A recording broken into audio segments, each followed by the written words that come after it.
it also made me wonder what else we could accomplish together. I'm not going back to being your familiar. I'm not talking about you being my familia, Guillermo. Look, I will always be killing people because I'm a vampire, it's what we do. But what if I was more picky? If I used my powers for good, to bring justice to this unjust world?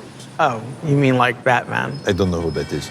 But also, I was thinking, why not create a secret underground lair? And I would have my very own young sidekick. Like Robin? I don't think robbing people is a good idea. I don't know. You don't know. You do know. This is why we've been brought together. It's not for me to make you a fucking vampire. Fuck all that shit. But for us to create an unbreakable alliance to help people in this broken society.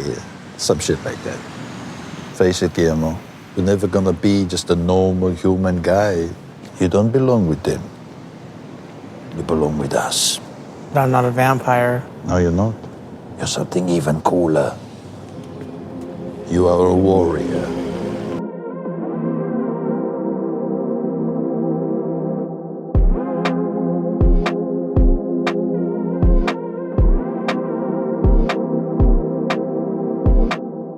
Hello, all. Welcome back to What's On Tonight, a podcast with elaborate, quirky, and unpredictable conversations about TV, movies, and more. I'm Becky. And I'm Mandy. Tonight, we are covering What We Do in the Shadows, Season 6, Episode 10, titled The Promotion. Please note, this is a spoiler-filled podcast, so if you haven't watched the episode yet and don't want to be spoiled, just come on back and check us out after you've finished. Mandy, what is this episode about? The vampires go to an office party to celebrate Guillermo's promotion. First impressions of the episode. I think they did a phenomenal job of closing out the Canon Capital storyline, except for not getting a decapitated Jordan. And they did give one of the most moving scenes of the series. I legit was in tears at the end of the episode. This felt like a season finale or series finale to me. So I'm not quite sure how they're going to wrap it up, but I really enjoyed this episode. Like last week, it was really great getting the whole main cast together for a whole episode. I'm hoping that maybe this final one will just be a tribute to the viewers and we get just a great, however long, 22 minutes of everything that's made the show great. Just a bunch of fun comedy. But I give this 5 Lisa heads out of 5. That was one of my highlights of the show was Lisa head. I honestly, out of all of the episodes this season, it's not one of my favorites, but I don't even think that was necessarily the point of this. This episode felt like a part 1 of a part 2. Like, I feel like there's still a lot for them to wrap up. So a lot of this episode, it wasn't that it was a bad episode. It just felt like it was building up to the series finale to me. I didn't feel like it was a finale. I felt like it was a lot of exposition before the finale gets here, I guess. There was a lot of it, like, unlike the last 2 or 3 episodes where there were just a million laugh out loud moments, there were a lot of really good moments in this, but it felt more like it was laying the groundwork for something as opposed to just an episode in and of itself. Not that there weren't still a lot of really, really funny moments and things that I enjoyed very, very much, including, I do wish that there had been a much more thorough bloodbath with Canon Capital. We can still keep our fingers crossed that that's in the works, but it could still happen. Who knows? Yeah. I definitely wanted to see Jordan splatter the walls with his entrails. You know, it's funny. When I was writing my notes last night, I got through all my notes. And then today when I went to type him up, I had written him as Jacob the entire note taking. And I was like, who is Jacob? So I had to go back and fix all that, but it made me laugh. Yeah, that's funny. Yeah, Jordan, I'm certain that they picked that from Jordan Belfort from Wolf of Wall Street. And it's just a perfect, no offense to Eric's brother, but it's a perfect name for that character.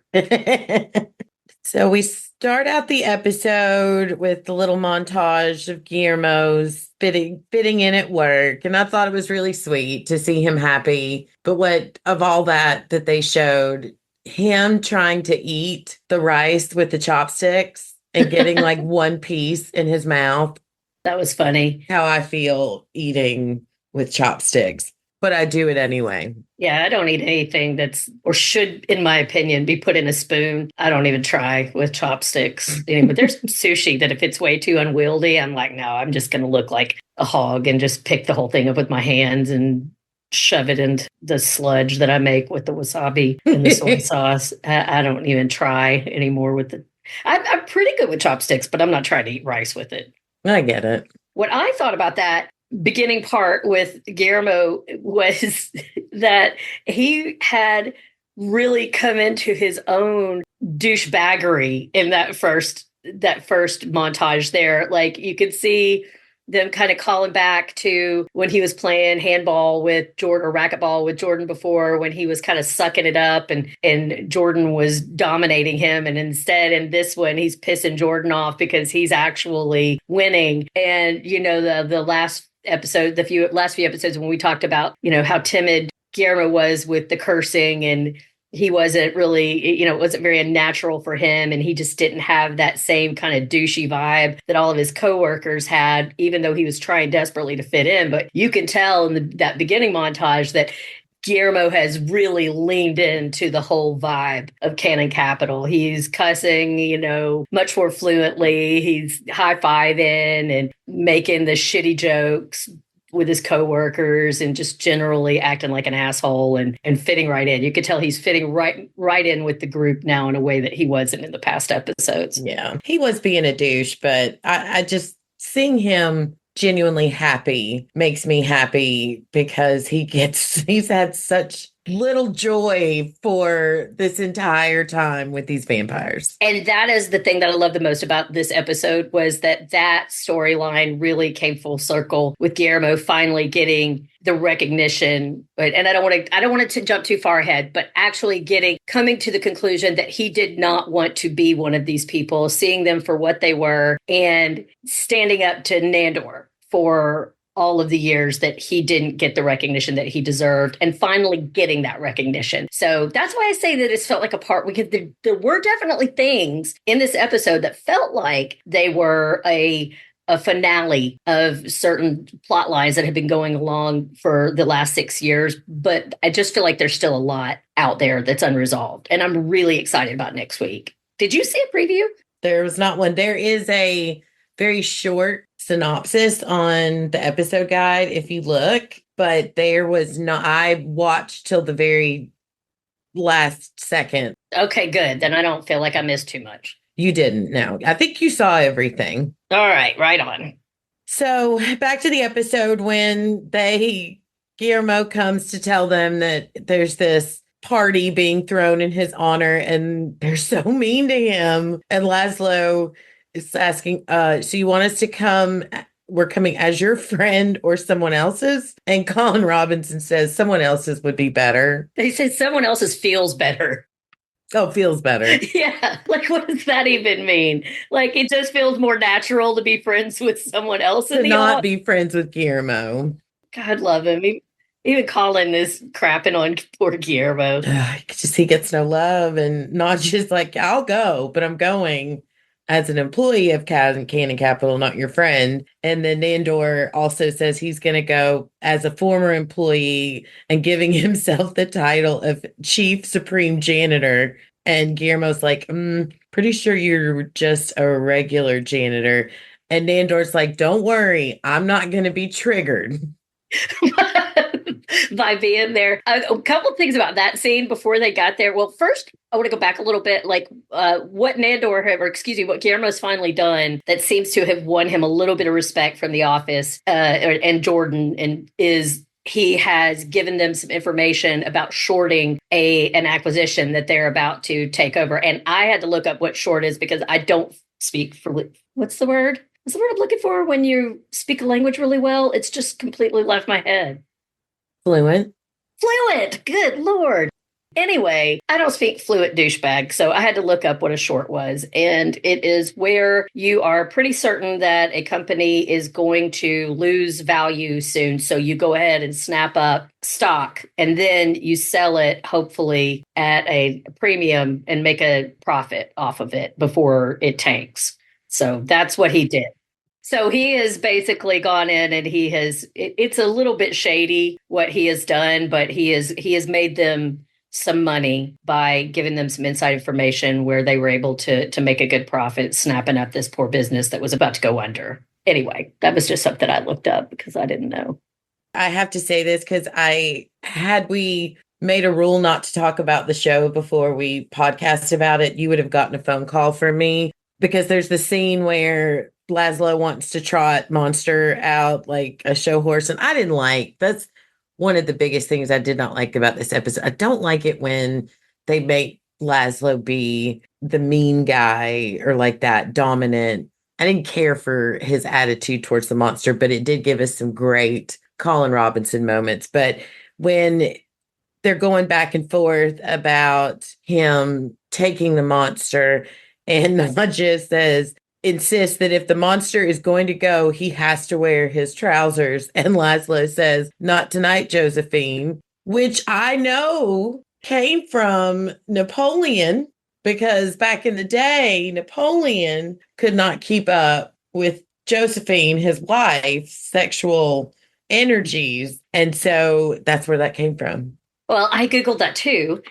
I didn't Google it. I knew it. How did you know that? It's the saying that I've heard countless times before, and I knew it. That's so funny. That's why I wanted to call you. Well, look at Be you. like, I knew something. I didn't. I did notice later on in the episode when Laszlo says something to the effect of, "I could give a monkeys about that." And I thought, is that like a saying in England? And then when he said, "Not tonight, Josephine," I thought the same thing. I noticed that there were a lot of like little Britishisms in here. So I Googled it because I had never heard that before. And apparently there's like a novelty song that came out in England in the 1900s that it was really popular, that a lot of British people grew up. So it's a much more popular saying over there. And I could give a monkey's. It's kind of like I could give a rat's ass, or I could give a monkey's ass, or whatever. But they just say give a monkey's over there. So yeah, there were a lot of fun little. Laszlo had a lot of fun little Britishisms in there tonight. I'm gonna miss those. That's the only one I picked up on. So you can educate me on the others. I was just really excited. Did you notice, though, that after we've been talking about how they haven't really been going out of their way to do They had a lot, pillow on her yes, belly to hide Nadja's. Oh, she was carrying boxes. She was sitting at desks. Yeah. She was holding pillows in front of her. So clearly she got to that point of her pregnancy where it was just, there was no way to hide it, and not hiding it would have made it seem even weirder, I imagine. Well, it was fun while it lasted. Yeah, she had a lot of freedom, a lot more than most pregnant actresses do. So now we move on to they're going to the party. And Wait. Before we get to the party, Colin Robinson helping the monster get dressed was precious. And storyline was very sweet. And I could see exactly where this was headed, almost exactly where this was headed, when he's like, "But do you want to go?" And of course, the monster's been programmed to want to please Laszlo, and Laszlo wants him to go, so he's going. And Colin's like, "We don't have to go. We could stay home and watch the United States of Terra." It's such a random thing. It is such a random thing, but that is a phenomenal TV show. Oh, yeah, I watched it years ago. No, I love it. It's Toni Collette, right? Mm-hmm. I love her. She's a great actress. Yeah, it's been a while, but I recall that everything she does is good, and I recall that was a really, really good TV show. Have we already passed the part where Laszlo said he was far smarter than Nandor, and Nandor goes, "What the fuck?" I can't believe I skipped that. He's always catching strays. Poor Nandor. He isn't the brightest bulb on the Christmas tree, but yeah, I don't know that he deserved that. He took hold of my heart this episode. But I like back to the monster and Colin Robinson. I like the continuation of the story of Colin Robinson really wanting a friend. I think he's accepting of the fact that he's not ever going to have a normal relationship. But I think he and the monster end up at the end of the episode. I think it's Colin Robinson's a great dad. And it was a great callback to the way Laszlo was with Colin Robinson when we had baby Colin Robinson. I think he did absorb that. Yeah, and also kind of Colin getting to come full circle from the episode with Laszlo's dad, where he was the one that was really wanting acceptance and tolerance. And That's why I don't really have a hard time when Nandor is kind of a shit, because it's never long lasting. It's never, I mean, that is just part of his character. Sometimes he is an arrogant asshole, and sometimes he does get hyper focused on whatever his little scheme of the moment is. That's something he and Naja have in common. But he always comes around in the end. So does she. You know, they always end up seeing the light and kind of bending a little bit and realizing that they do care more for their housemate or their friend or whoever than they were acting like at that moment. So I didn't mind that so much. And I thought it was really great how Colin, rather than being the one looking for acceptance, was able to see in the monster that he was just like Colin when Colin was desperate for that kind of male validation from a strong male role model. And he stood up for the monster to Laszlo and got to be the one that said, hey, it's not cool to treat him like that, and he deserves better. So I felt like that was kind of a healing moment for old Colin Robinson. Yeah. All right. So now we get to the party and Jordan greets everyone. I don't know if you noticed, but when I still wrote, oh my gosh, this is what my note says. Loved when the crew walked into the party and Jordan greeted them. But then I say, Jacob says, pinch me, to the fact that Guillermo has friends. And the monster goes to actually pinch him. And Les is like, nope. Yeah, that was funny. Don't do that. Old Jacob. Good old Jacob. That was funny. I missed at whatever point in this season where it was explained that the documentary crew was there for Cannon Capital. Did they mention that? They did. It was when Guillermo first started working there that he had to convince them that that's what they were doing, was documentary Cannon Capital, because he had to explain why the crew was following him around. Okay, that makes sense. Yeah, but if I recall, and I didn't go back and watch it, I recall Guillermo was telling them that he was watching him as an employee of Cannon Capital. So I feel like Jordan just expanded it and somehow decided that it was really about Cannon Capital as a whole. And of course he did. Had forgotten that it was about Guillermo, not him. Yeah, right. No, totally on brand for him. Did you notice when he was doing when they first got there, when he was saying that's the Cannon Capital way, that Nandor was doing the little Cannon Capital dance in the background? Yes. That was so cute. I love him. He's still fired up about that company. Yeah, well, he's a man that when he does a job, he takes pride in it. Well, he is the chief supreme janitor. So yeah, going all in. I admire him for that. So I love how Laszlo continues to want something to appear normal. And instead of just not acknowledging that it's normal, he has to, like, he introduces the monster as his perfectly normal friend. Yeah. And it's like drawing attention to something that if you just said friend, that's all you need to say, Laszlo. Not in this world. These are the most unobservant humans in the history of the entire world, in any universe. They don't notice a man's got body parts stapled together. They don't notice that Naja can make glass shatter with her screams. They don't notice. They didn't see that. Yeah, but they've seen her do stuff. They didn't notice that there was something crazy about the whole train thing when they were trying to trick Shawnee into thinking that they worked for the railroad. They miss a lot, Laszlo, but it did remind me of when he was the normal human vampire, Jackie Daytona. I hope we get a call back to that before this is over. If we ever sit down and rank the episodes, I'm going to have to say that may be number one.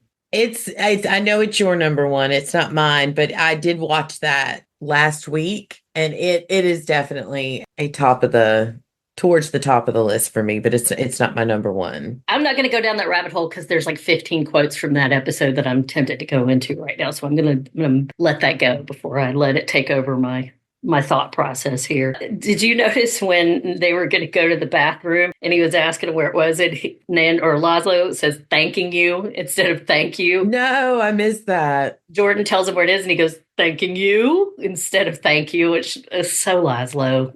I like Jordan asking Guillermo, I'm sorry, I got to stop writing Giz in my notes. Guillermo about Colin Robinson, and he's like, isn't that the guy that beat the shit out of you? And Guillermo's like, no, He's like, it looks like him. And then sweet Nandor, it is obvious that Guillermo wrote a note on his hand for him to read as to explain as to, no, he's not the guy who got fired.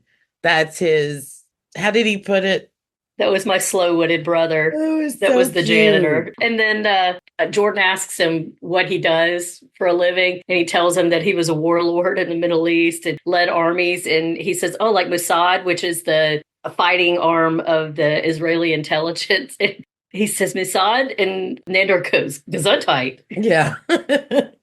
I'm sorry. Go ahead. No, that I was just going to move into then when they start talking about, I wish we could have 4 Guillermos. And he says, I wish I could have 2 Guillermos and you could have one and I could have one and they could become friends or maybe lovers. Yeah. And then I could say, Guillermo, go fuck yourself. And he could do it. Yeah. That is my second favorite moment of the episode. The first one we briefly talked about earlier, but we'll go into more later. Are we talking now about when Guillermo leaves the room and he starts talking to him about, so what do you do? Are we at that point yet?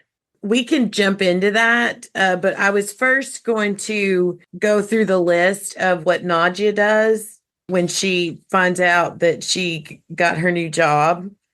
Okay, I broke it into 3 parts because it was kind of hard. This was another one of those episodes where the main cast was really interacting a lot more together than they do, all of them, than in most episodes, which I love that they're doing this more here towards the end. So it's kind of hard to figure out how to break it out, but I broke it out into the main plot of Guillermo and Cannon Capital, and then I have one that I called Yes Master, which was about the whole thing with the monster and Laszlo and Colin, and then I have Working Girl for the Naja part. So you just let me know and I can just flip through my notes. What I did was I went through the opening moments and then I've got Naja, her in one section, and then the next section would be the Laszlo, Colin Robinson monster part, and then everything else highlighted in a certain color. But I kind of wrote it out in the order of the episode.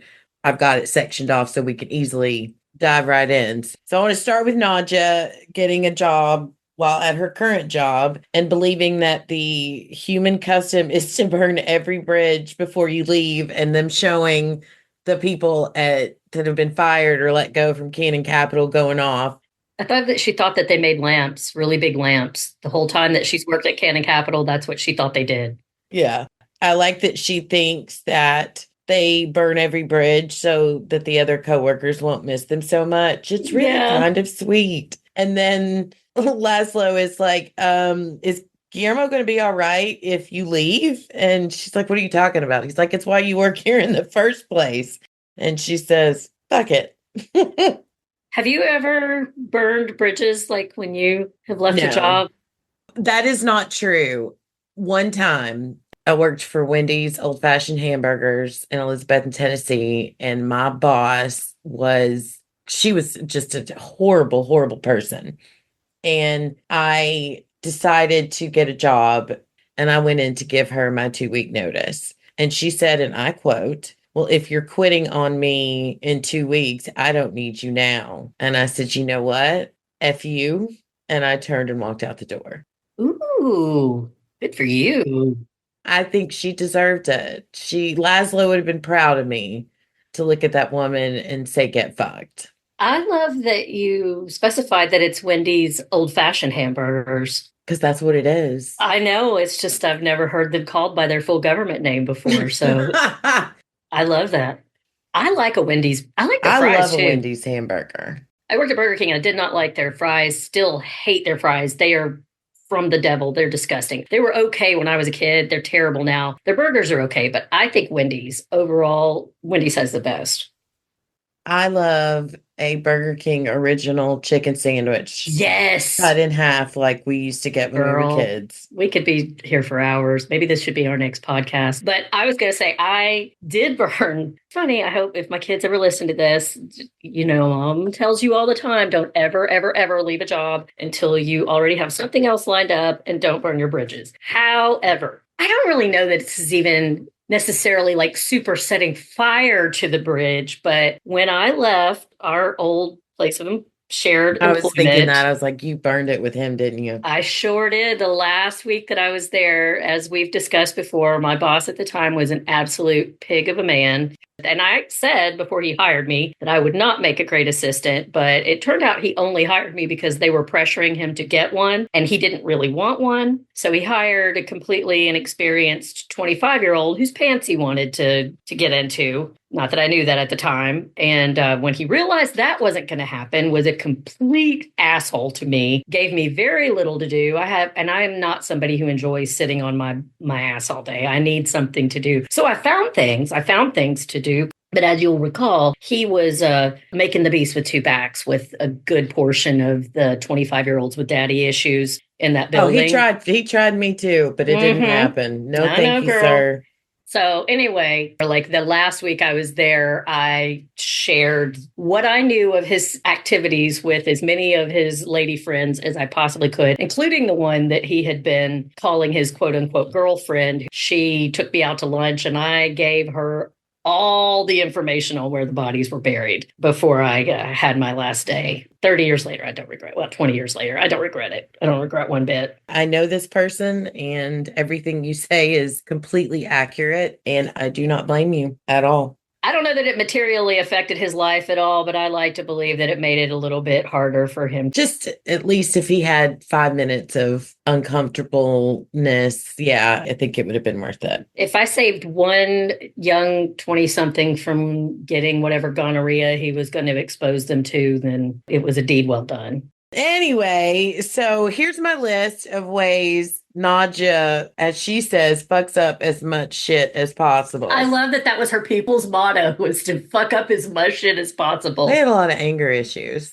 That's so shocking. I know, right? She came from an angry people. It's funny that you wrote this down too, because I did too. So she fries the computer. Yep. She busts out the conference room glass. Yep. She tosses the little mail cart down the hall. She tells Nancy her spreadsheets are hog shit and asks if she's numerically demented. Which, as a numerically demented person, I'm a little offended by that. I identify with it and I'm going to use it going forward because I have to tell you, my spreadsheets are hog shit. No one that is like an Excel junkie is ever going to look at a spreadsheet I created and go, that is some fine work there. It'll get the job done, but it looks like a 5-year-old did it. I am very proud. Microsoft Word, Excel, PowerPoint, I'm really good at it, but I am so thankful that there are such things as formulas. Exactly. Otherwise, mine would look like 5-year-old was doing some math because I hate numbers.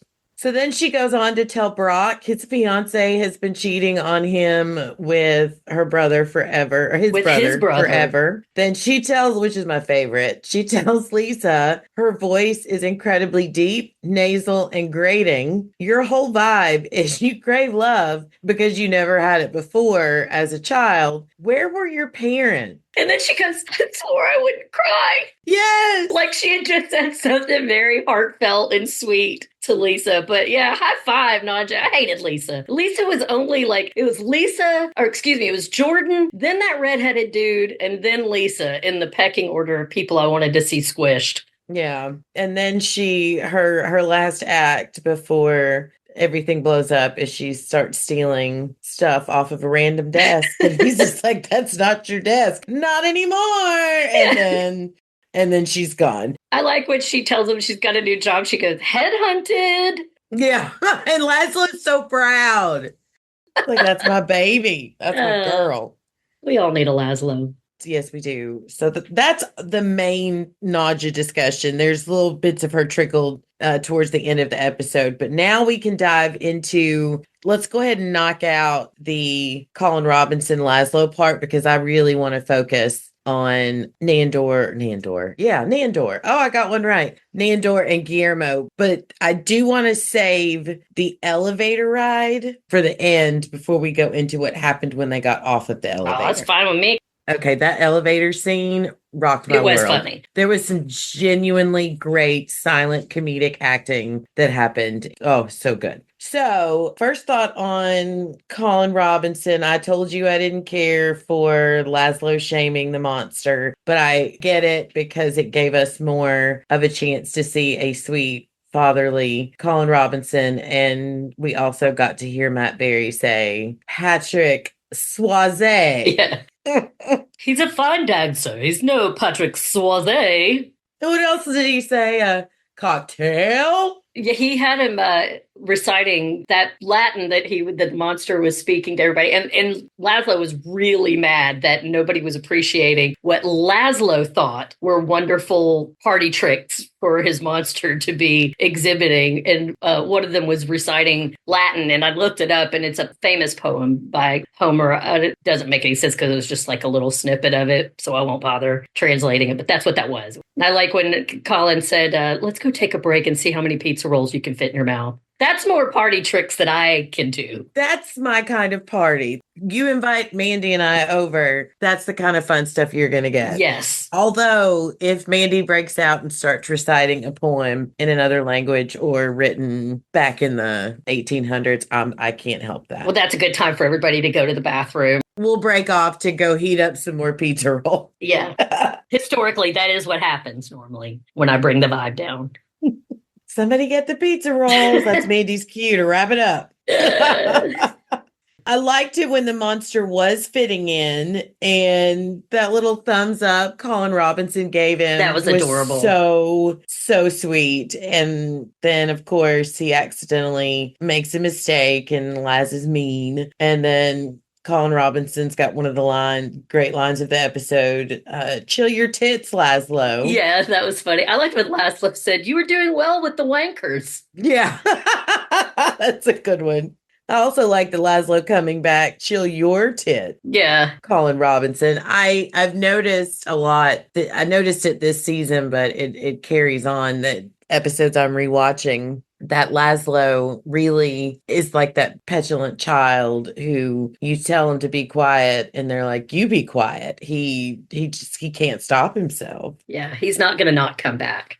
I think it's sweet that Colin Robinson is taking up for the monster and Laszlo starting to get that the monster has feelings, whether that was your intention or not. Yeah. He created him, but he's more than what Laszlo intended from him. And that was very nice. And it was really like a growing up moment for Colin to have that talk with Laszlo and make him see that you can't just treat him like a piece of meat or an animal that's just here to perform for you. He has feelings. He cares about things. You've created a being that cares. Right. That's my highlights on that until we get to the elevator and the end of the episode. So I say we go ahead and dive into the real meat of this episode, which is Guillermo. And Guillermo is allegedly going to be honored because Jordan has told him that, he's going to come to this party, bring your friends, get a speech prepared. We're really going to celebrate you because he's given him this hot tip on shorting this company that they've acquired. And it's gone really well. And apparently he's made them a lot of money.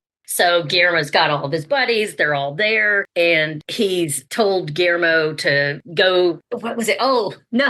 Nandor tells Guillermo to go get him a beer and put it on the rocks. Yeah. So he's trying to feel out Jordan about how he feels about about Guillermo. And he starts to really figure out that he thinks of Guillermo and treats Guillermo basically, actually, I don't think he puts it together that Jordan treats Guillermo exactly the same way that he used to treat Guillermo, which is basically like he's just an underling and stupid and a nobody and he has no feelings and he's just there for his convenience. Like he says something about like he's like a servant to you, and Jordan goes, "Your words, not mine," which is something that he said over and over again because much like every douchey executive I've ever known, he doesn't want to take responsibility for the shitty things that he's doing. But Nandor says something along the lines of like, he just doesn't need very much, that Nandor or Guillermo doesn't need very much. And he says like food and water and a new brush for my hair. Yeah, it's actually Jordan is talking about Guillermo's neediness and how much he uses that to take advantage of Guillermo. And Nandor says, yeah, he was always needing something like food, water, a new brush, my hair. Yeah, for his hair. Yeah, which Jordan kind of gave a look at, but didn't think too much about it. He says you wouldn't take advantage of Guillermo. And then again, Jordan's like, officially, no. Because yet again, he's not going to commit to his douchebaggery, even though it is blatantly obvious. Well, I have that here in my notes that Jordan's comment, officially no. But Nandor realizing that Jordan doesn't want what's actually good for Guillermo and thinking, that he would not treat an underling with such contempt. But that's exactly how, like you mentioned a second ago, that's been his and Guillermo's entire relationship. But I think from Nandor's perspective, and I'm not excusing Nandor's behavior to Guillermo, but I think he sees the difference is that he genuinely loves and cares for Guillermo, and Jordan is just being a douche. I think that's the difference.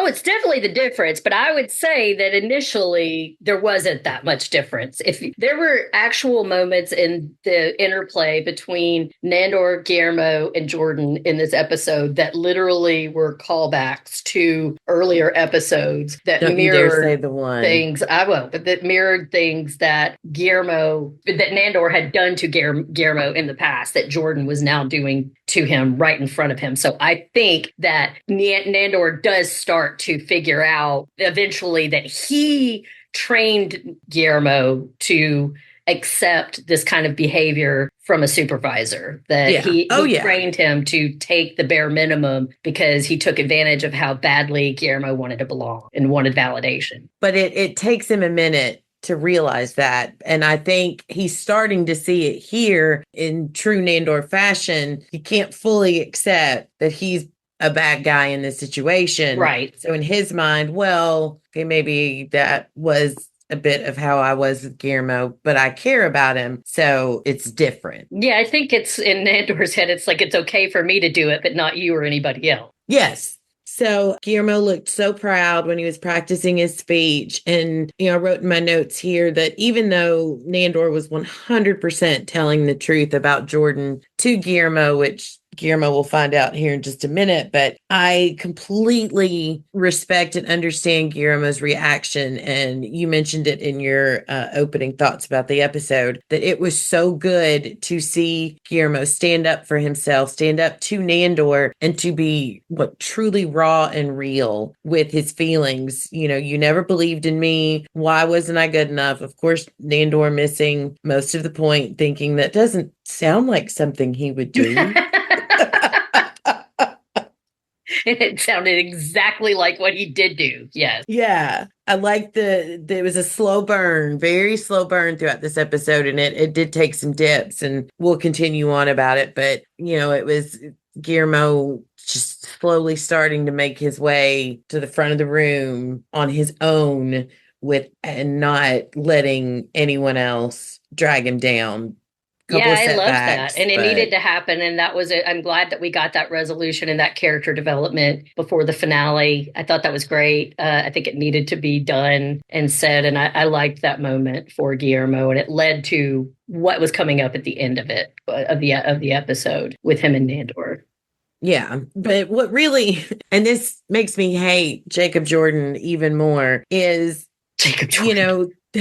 Jordan gets up and starts his nonsense and says, how much I hate public speaking. Right. Like, that's like me saying, I don't want to do a podcast because I don't like to talk. Whatever. Right. Watched this episode several times, and each time I focused on Guillermo and his face. And I think I'm going to give an example of Agatha all along. One thing I love about Catherine Hahn is her ability, without saying a word, to change just a tiny bit of her facial expression to you get a full scene just out of the way her face shifts in just a few brief moments. Her ability to do that. And I noticed. See, I haven't seen Agatha, but I do know Catherine Hahn's work, and she is amazing. And she's another great character actor. You're right.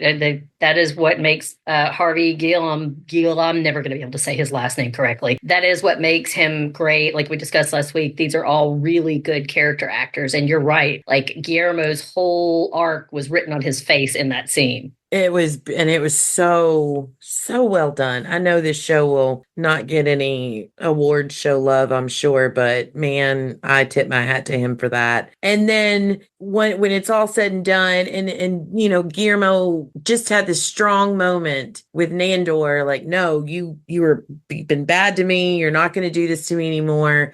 And then he thinks he's getting this moment, and he doesn't. And he kind of slips back into timid Guillermo. But let's talk about that speech first before we move on to... Okay, yeah, go ahead. I was just going to say, I loved how skillfully he made himself Tony Stark in that speech. So he gets up there and he says, you know, I don't like public speaking. And then he starts talking about how they're all the Avengers and his crew is, he picks out one, he says is Thor, and he picks out, somebody else is Captain America. And he makes Guillermo Groot, who isn't even one of the Avengers.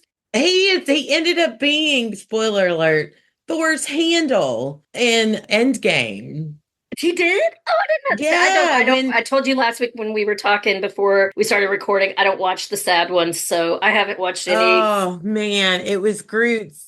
They needed the handle. He makes himself, makes someone else call him Tony Stark. But he skillfully created the whole atmosphere of that speech where of course, that's what they were going to say, is that he was the one that brought everybody together. So just like every other thing, he doesn't want to commit himself. He manipulates other people into doing what he wants.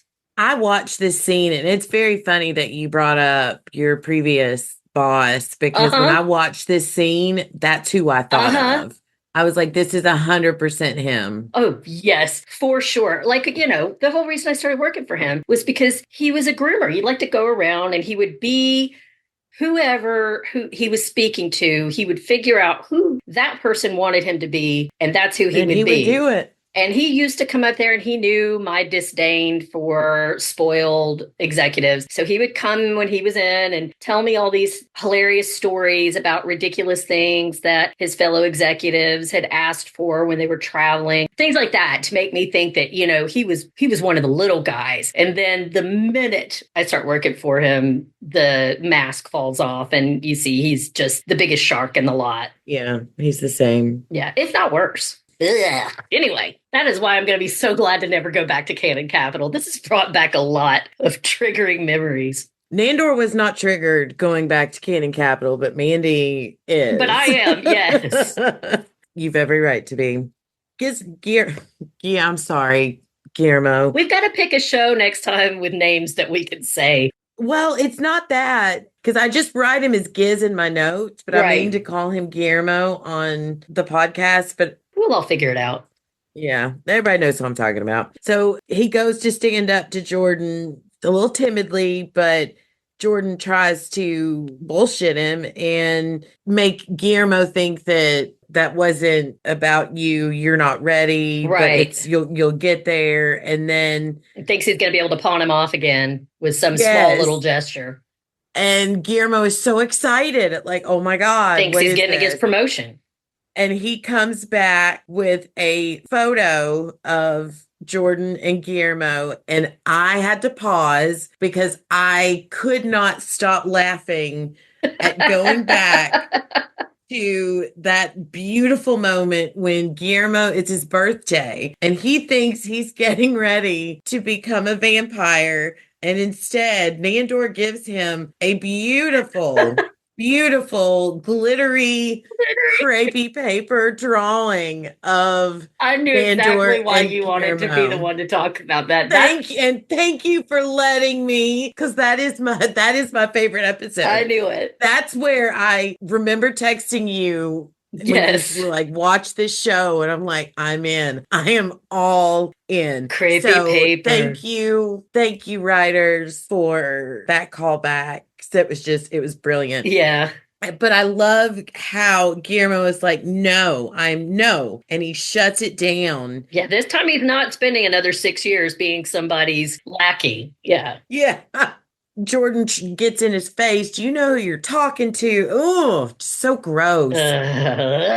Guillermo's standing up for himself. But what I thought was really interesting, Nandor comes in and does what Nandor does. He busts in and he's choking Jordan, and I'm shouting, just push him through the window, Yes! let him go, man. And he doesn't. But two things, Nandor, you're so thankful that he is there to take up for Guillermo and be like, no, you don't get to talk to him that way. But he also at the same time is insulting Guillermo by saying you might be more successful, richer, smarter, better looking, and having a generally cooler vibe, but you don't get to talk to him that way. And Guillermo, what's the actor's name? Harvey Gillian. Harvey, his freaking face again. Like, well, I guess I have to take what I can get here.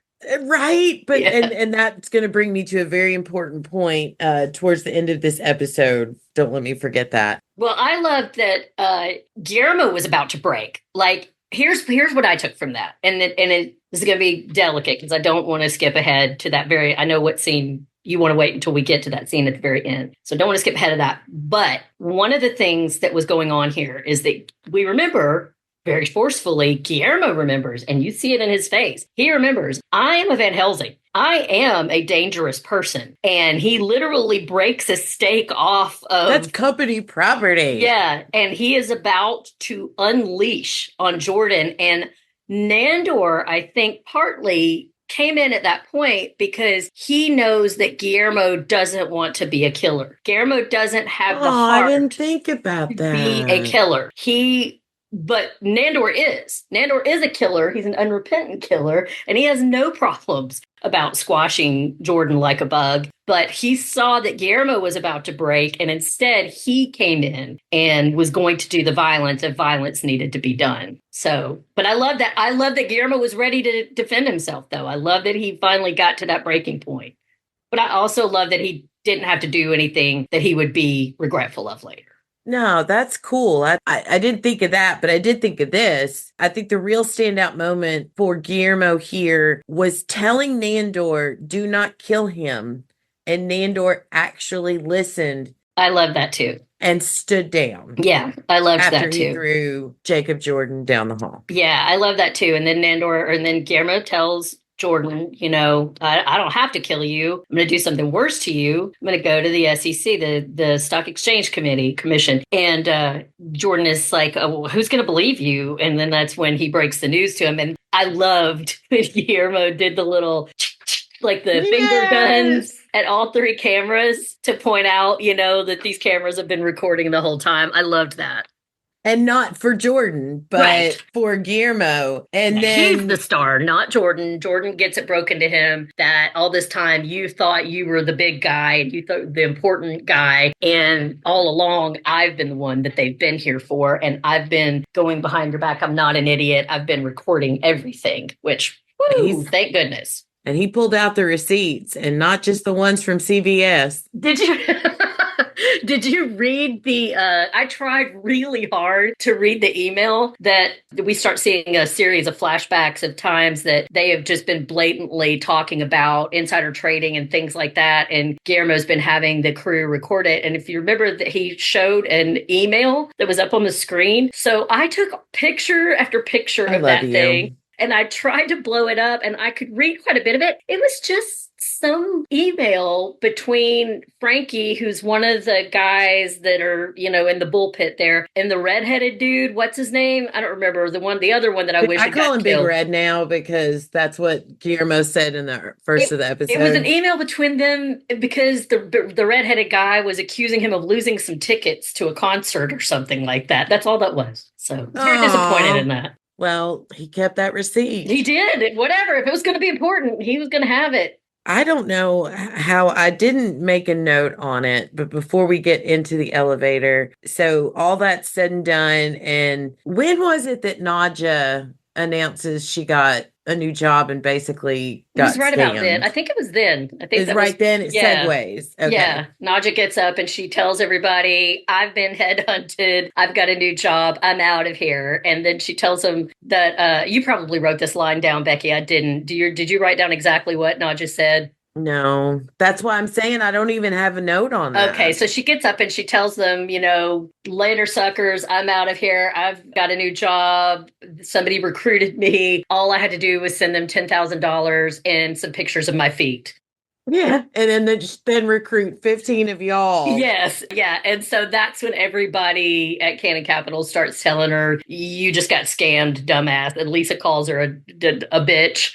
Oh, Tells her that yeah. she got scammed. Lisa's going to regret that later. I was mad at that point. Not mad. I wasn't mad, but it was kind of like one of those. A letdown. This would have been a great time for some head popping at I know. Cannon Capital. And Jerry, I don't know why I want to call the monster Jerry. It would be a My nice apologies name for insulting you, monster. But he was getting ready to pop Big Red's head. Yeah. And Colin Robinson is able to calm him down. Like a father, don't no temper tantrum here. Everything's okay. Calms him down. I think that would have been a fun moment for him to do it. And then the monster says, dick. Yeah. Instead of popping head, he just yells a cuss word at him and moves on. Well, he and Colin Robinson are sitting in the chairs by the elevators waiting on everybody to show up. And, the monster is concerned that because he messed up and Laszlo's going to be mad. And Colin Robinson's like, no, man, you were just acting like a normal person at a party. It's normal party behavior.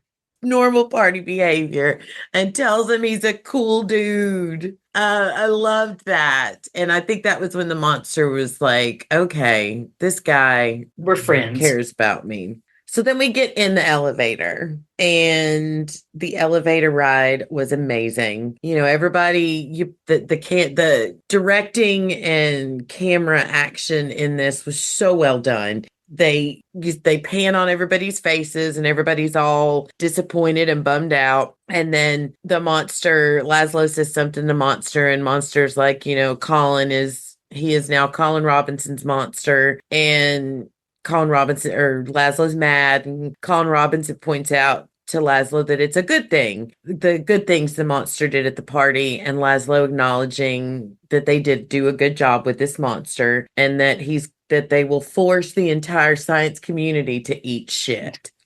Which sounds like a very Laszlo goal. Yes. And then the monster wants his two daddies to kiss. Here's everything that broke down in this episode. And if you didn't catch it, please go back and watch this.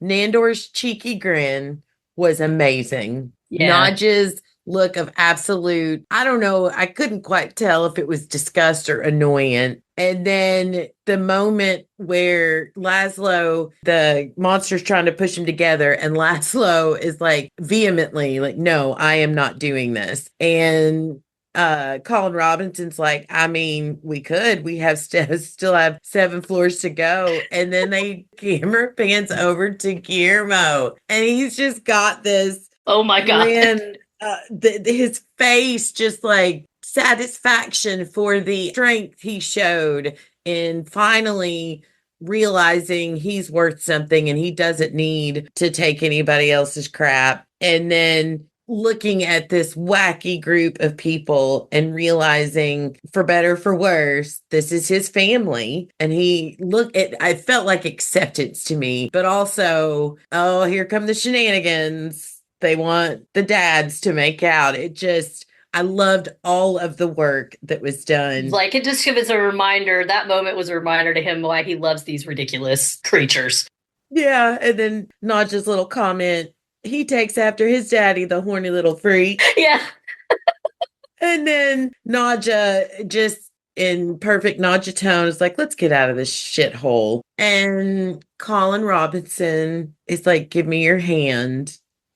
to the monster. Yeah. Like they're getting ready to walk across the street or something, and he's gonna guide him home. And it's his little baby. And it made me flash back to baby Colin Robinson and Laszlo and their hand holding scene. It was towards one of the end of the episodes where he Yeah. takes his hand and walks away. Do you remember? Yeah, I do. I started tearing up right there. And then before we get into the meat of Nandor and Guillermo's conversation, how fired up Nandor was when he left. And then he just takes the Canon Capital sign and tosses it into the side of the building saying, suck it. And the rest of the crew, I don't know if you saw them behind cheering him on, and Nadia, not like super cheerful, but like, oh, go Nandor. Yeah, I did notice that. Yeah. It was like he and Guillermo both had like a rush of adrenaline. Like they had both kind of like got their groove back, discovered their purpose again when they left that Oh my building. God, that's a movie. How Nandor and Guillermo got their grooves back. Not saying I wouldn't watch that movie. I think we've extensively covered that I would. Oh yeah, I'd watch it. Anyway, so now we get to the part where I cried like a little girl. Oh, this whole thing is beautiful. And they talked about Batman, and you know how much I love Batman. Mm-hmm. So Nandor has now decided he wants to use his powers for good to bring, did he say justice to the unjustest? I didn't think notice if he did, but that's funny. And it sounds very much like Nandor. And Guillermo's like, so like Batman. And Nandor's like, I don't know who that is. But unlike Laszlo, he genuinely doesn't know who that is. The way he said it was more like, I don't know who that is. And then immediately brushes it off, just like with Laszlo and Frankenstein. Like, it's not just that they don't know. He could not give a shit less who Batman is. That's just some stupid human nonsense. I don't even give a shit who Batman is. And then he goes on to talk about having a underground lair and a young sidekick. And Guillermo says, like Robin. And Nandor's like, I don't think robbing people is a good idea. Yeah. He's telling Guillermo, look, you're not a killer, but I am a killer. And I'm always going to be a killer. I'm a vampire. But I could start being more discriminating about who I kill. And you and I could take down the bad guys of the world. We can work together and do good, use our power to do good in this world. And that's when it leads into the whole Guillermo's pointing out that this sounds exactly like the Batman storyline. And Nandor's like, yeah, I don't know who that is. But he does want an underground lair. Oh, for sure. Which, who doesn't, honestly? Right. Then he talks about Nandor's speech, or Nandor talks about them being an unbreakable alliance or some shit like that. Or some shit. Which I'm still like crying my tears. But here's what I wrote it down, and they get like, okay, we're going to get real. And Nandor looks at Guillermo and he says, face it, you're never going to be a normal human guy. You don't belong with them. You belong with us. Yeah. Oh my gosh. Yeah. And then Guillermo says, I'm not a vampire. And Nandor's, I'm going to Becky, do you need a tissue? Becky's a little verklempt. Verklempt. Talks amongst yourselves. Oh my God, this is so beautiful. The Holy Roman Empire is neither holy nor Roman nor an empire. I love you so much. So he looks at him and he says, no, you're something even cooler. You're a warrior. Oh, I did love that. I dissolved. And that is the highest honor that Nandor could pay anyone. I mean, I know, because he's a warlord at heart, and recognizing that Guillermo was a fellow warrior was really like a full circle moment for those two. It was very nice. It was very beautiful. It was amazing. But the show gives you this moment where you I felt Nandor's words. I felt Guillermo feeling Nandor's words. And then they go in for the handshake, and kudos to the writers. They break the heaviness of the moment by Nandor telling Guillermo, you can let go now. And his hand's clammy and he wipes his hand off. And then Nandor asking, what else can he throw at the building? That kind of reminded me of how every poignant moment that you and I have, after a while, I can't take it anymore and I have to talk about your amazing boobs. Is that what that is? Yeah. Oh, okay. I mean, I genuinely do think you have amazing boobs, but I'm also deeply uncomfortable with real emotion. I just want you all out there to know, Mandy and I both have amazing boobs. We do. I mean, our defining characteristic is that we both have a really, really, really nice rack. Yeah. Everything else, it's just bonus. Yeah.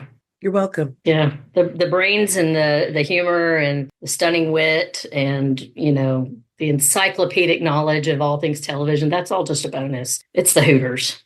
Yeah. Keep them coming back. It is true. So before we head home and wrap this up, is there anything, I know I rambled on about I'm sorry, I took over the conversation, but I just loved that moment so much. So do you have anything you want to add? No, I'm just really looking forward to next week. I love that, like you covered, I was hoping and I really sensed that where we were going with this was that as we wrap everything up, I would love to see Nandor and Guillermo ride off into the sunset together as a couple, but I genuinely really don't think that, because again, these guys do not care about monogamy at all. Secondary was I wanted to see Guillermo come into his own, and I wanted to see Nandor respect him, and I wanted him to choose to stay with the vampires, not because he felt like he needed validation from anyone or needed to be anyone's subordinate, but that it was because they respected him and loved him, and he loved and respected them as well. Oh, we didn't talk about the very end scene though, Becky. That's what I meant by before we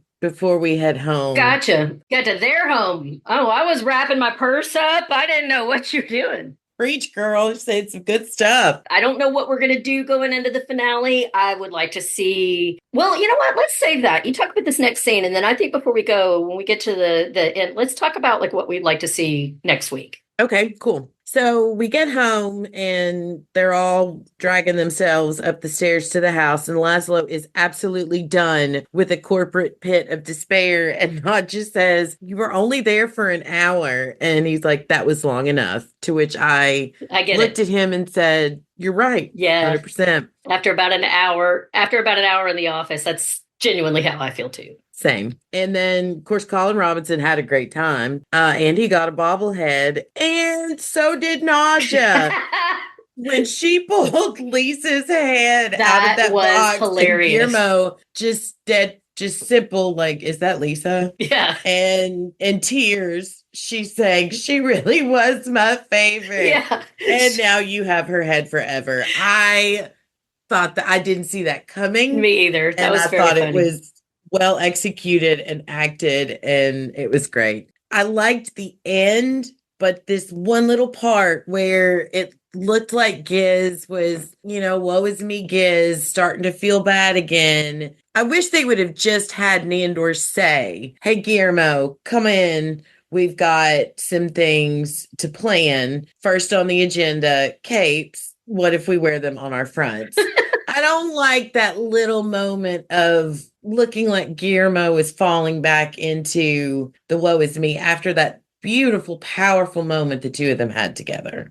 I love that last line. Well, that was the part that Hulu cut off because they hate me. I didn't hear that last line about the capes, but that's hilarious. B, I didn't take it that way. I thought it was pretty organic because it is the vampire's house. He had been living outside. They hadn't discussed whether or not he was going to be living inside again or not. So I didn't really take it that he was falling back into kind of a woe is me. I felt like it was like a come down, because think about it, Becky, anytime we have, something in your life, you have something really, really, really exciting happens, and it might genuinely be a life-changing event, but it doesn't change everything. You know what I mean? Like at some point, reality always intrudes again to a certain degree. And so I just took it as like, that was a moment. It wasn't necessarily that Guillermo was going to backslide completely into being a complete doormat. It was just, oh man, this fun night's over. I guess everybody's going to go in and I got to go back to my house back here. And so it was just a reminder that everything wasn't perfect in his life. And then it was like the little cherry on top to me that Nandor was like, "Hey,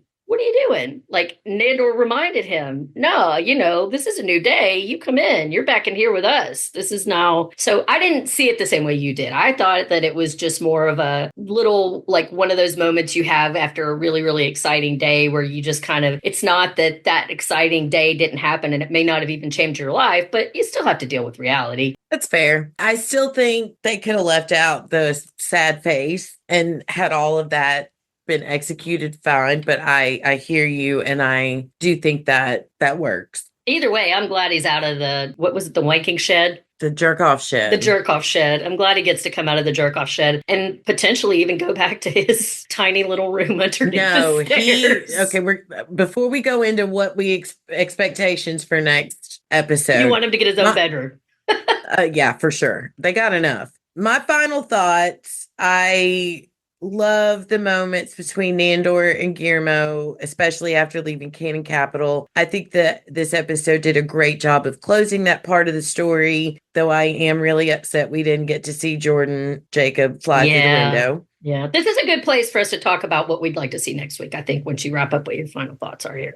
Real quick, it was beautiful hearing Nandor finally give Guillermo his due. I kind of wish they would have come up with something different other than making Guillermo his Winky Fingers sidekick, but I could possibly be overthinking that. I am heartbroken. We only have one episode left. I have no idea what we're going to get, but I have no doubt that it's going to be absolutely amazing. What would you like to see? I would like to see Guillermo get his own bedroom. I would like to see whatever happens between Guillermo and Nandor. I want to see them not lose the banter that goes on between them, but I want to see them on an equal footing. I don't want Guillermo to be the sidekick. I want Guillermo to be Nandor's equal. If that is, I don't think it's going to be a sexual relationship, but I really want to see that. But honestly,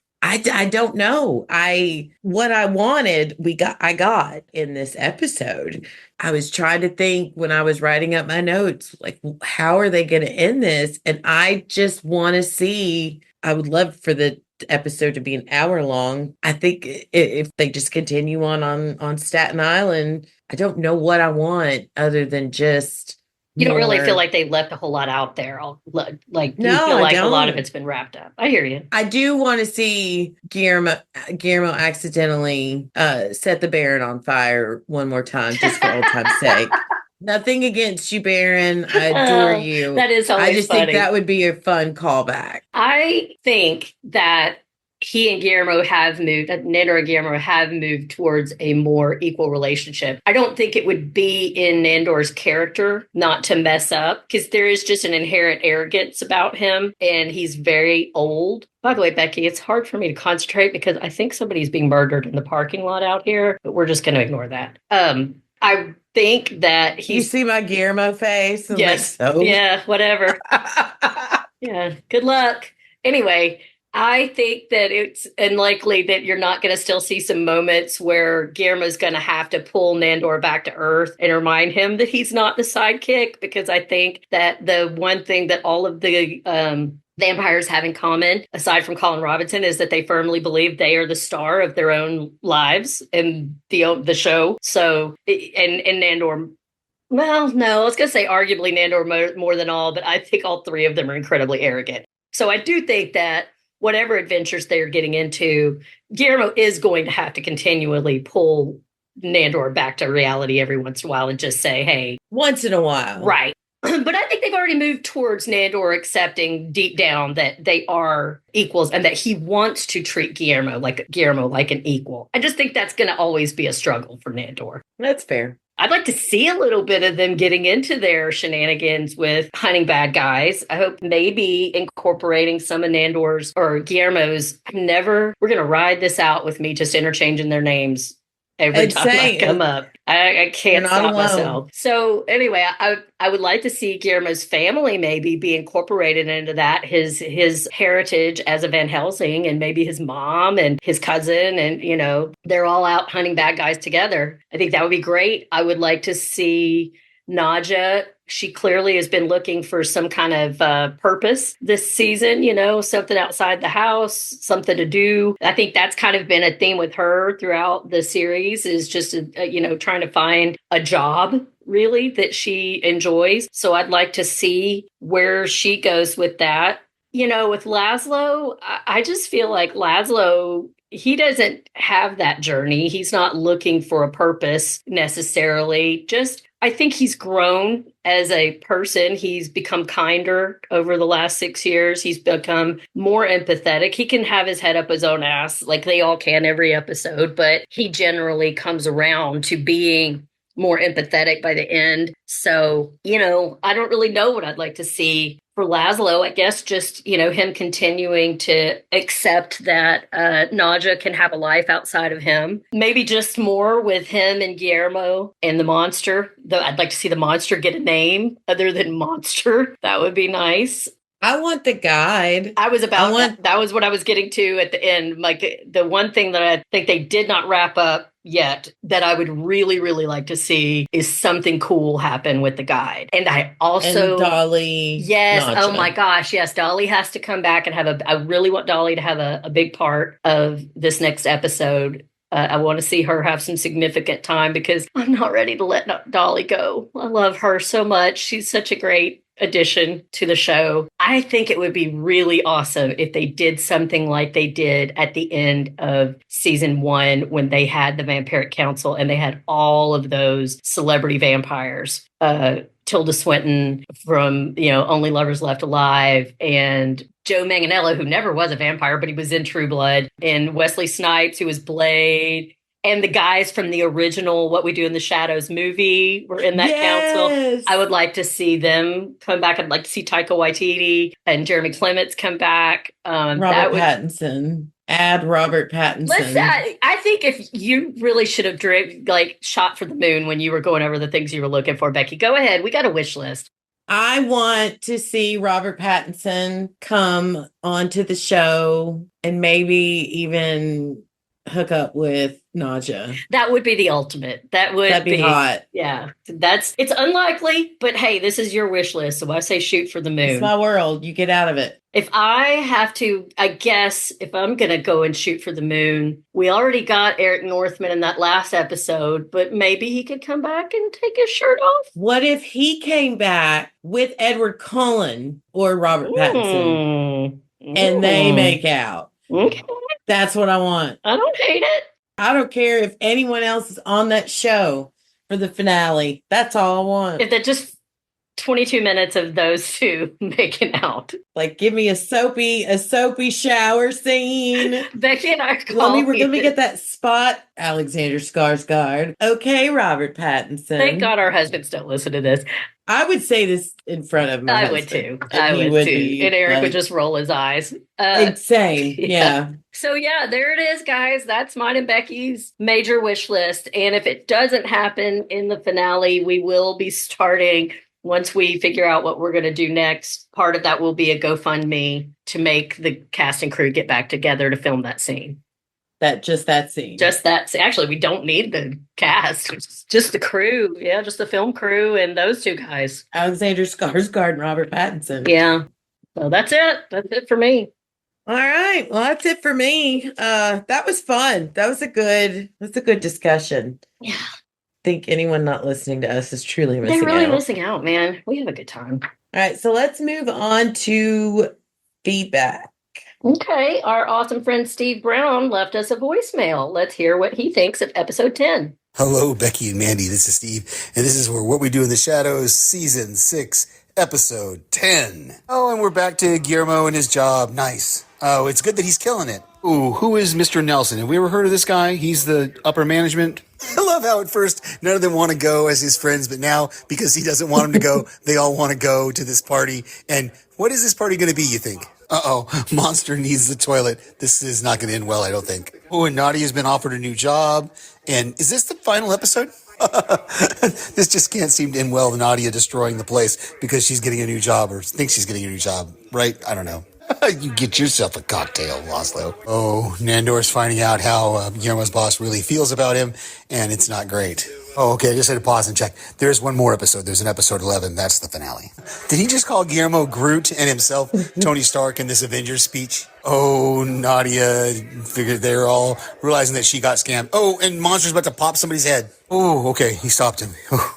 Oh, Guillermo's starting to figure out that Jordan doesn't really appreciate him after all. Oh, a picture dude, not the full-time job. Come on. Oh, Nandor coming to Guillermo's rescue. That's or his honor. Oh, great. So Guillermo has all the proof of the insider trading to give to the SEC from the documentary film crew. That's right, Jordan. It's not your documentary.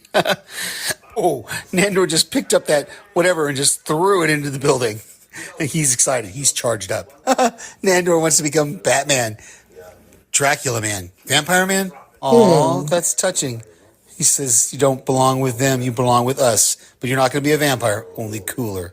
A warrior. Love it. Maybe a spinoff? Yes. Nandor and Guillermo? Oh, and Nadia took Lisa's head. All right, on to the finale. Thank you so much, Steve, for the amazing feedback. We appreciate hearing from you each week. It is greatly appreciated. And please keep the feedback coming. I want to say I'm glad that he said that about the Nandor and Guillermo spinoff. I thought the same thing, that wouldn't it be awesome and I completely forgot that I would thought, man, it would be so cool if they started a spinoff of Nandor and Guillermo hunting bad guys. Oh, it would be amazing. Yeah, I don't think it's going to happen, but it'd be cool. But yeah, that would be great. If you would like to leave us some feedback or just say hi, you can email or send us a voice message as an attachment to what's on tonight 2@gmail.com. You can visit our Facebook page where there will be a post for the next episode and you can leave feedback in the comments section or send us a message through Facebook Messenger. We can be found on Instagram as well at What's On Tonight Podcast and the number 2. We would greatly appreciate it if you leave a review, comment, and or share on your podcast listening app of choice. And we are super excited to announce that our podcast can now be found on Apple Podcasts. Woo-hoo. Next week, we're going to continue our coverage of What We Do in the Shadows Season 6 with episode 11 titled The Finale. I'm not ready for this. I'm not. Me either. I almost feel like we should do a watch party, but it's on a Monday night. Yeah, girl. And I'm old. This is one of those things we'd say, yes, we're totally go-go about. And then Monday about 2:00, we'd be like, I'm just going to watch it at my house. yeah, I'm not putting pants on.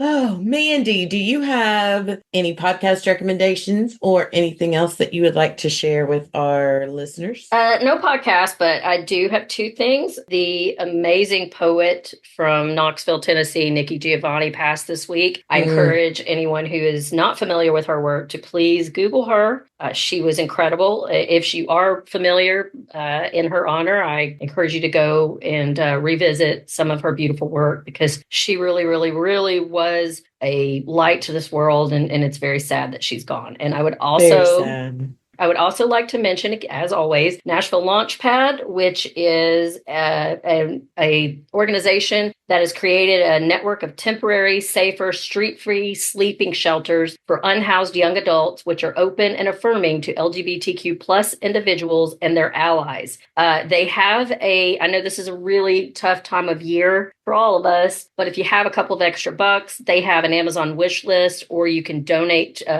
monetarily to them. And I believe that they also take donations of blankets, coats, jackets, that sort of thing. And of course, this is absolutely, it is a tough time, but if you have anything you can spare, they do great work. And I would just appreciate you checking them out and sharing that information with anyone you think might be interested. Send me the information that you have and I will post it. Great. So that people can click on it when they see us on Facebook. That really is a great thing. It is a great organization. And my friend Renee that I've mentioned, she didn't start it. I thought she was just her baby, but it is not. It is a network. And I believe they might even be in other cities. But Renee is a really, really, really wonderful person. This affects her personally. She has family members, as do we all, that are a member of that community. And She is someone who cares very, very deeply about this cause. And right now, particularly in this day and age, this is a very vulnerable segment of our society. These kids are kids that are the most likely to fall into the cracks, to stay in poverty, to maybe even experience depression and self-harm. So yeah, it is a great organization, and I will share that with you. And I appreciate you pushing that on your socials as well, Becky. And anybody else out there, if you can't donate money, please go check them out and share to your socials, and share to people that you think might be able to donate. Well, I tell you what, every year my dad, stepmom, we decided once we all siblings, step siblings and whatnot got old enough, we were not going to spend money on each other for gifts, that we would each family would pick a charity and donate to, and then share with the family what that charity was and what that charity does. And it's been really cool throughout the years to see all the different charities that each family picks. And I am going to pick Robin's charity this year and donate, and I will share that information with the family and see if we can't get spread the word a little bit more. Well, I appreciate that, Becky. That's very sweet. And the bonus is that not only will be giving to a great cause, but much like with my family, it will also piss off a certain segment of people in your life. Right. Anyway. So I can be heard on Adrenaline Cinema podcast, Panels to Pixels podcast, and here on What's On Tonight podcast. Only recommendation I have this week is Penny and Kara are finally back with Still Slaying, a Buffyverse podcast, and they're resuming their rewatch of Buffy the Vampire Slayer. They're going to begin covering season 4 next week, and I can't wait. I've missed them so much. I want to give a huge thank you to Mark and Pirate Corp Entertainment for giving us this platform and everything that he does to keep us going. I am very excited to say that we will have some special guests for our episode next week, and Mark is going to be one of them. So you guys will finally get the chance to hear Mark and I guess kind of meet Mark, learn more about what he's got. I'm going to keep the other guest a surprise. This is going to be epic. You'll kind of meet Mark. Kind of, yeah.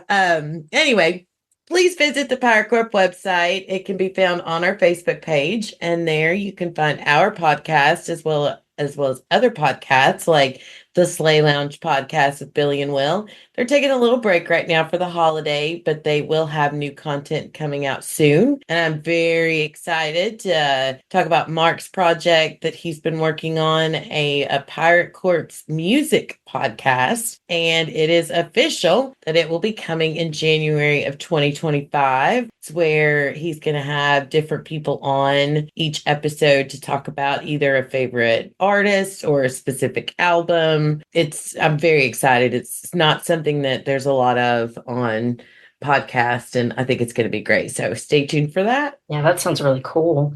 This wraps up our coverage of episode 10 of the final season of What We Do in the Shadows. Makes me sad every time I say it. I hate it. Well, thank everyone for listening. I am a very sad Becky. And I am still a very pedantic Mandy. We will catch you next week when we grab the remote and see what's on tonight. Bye.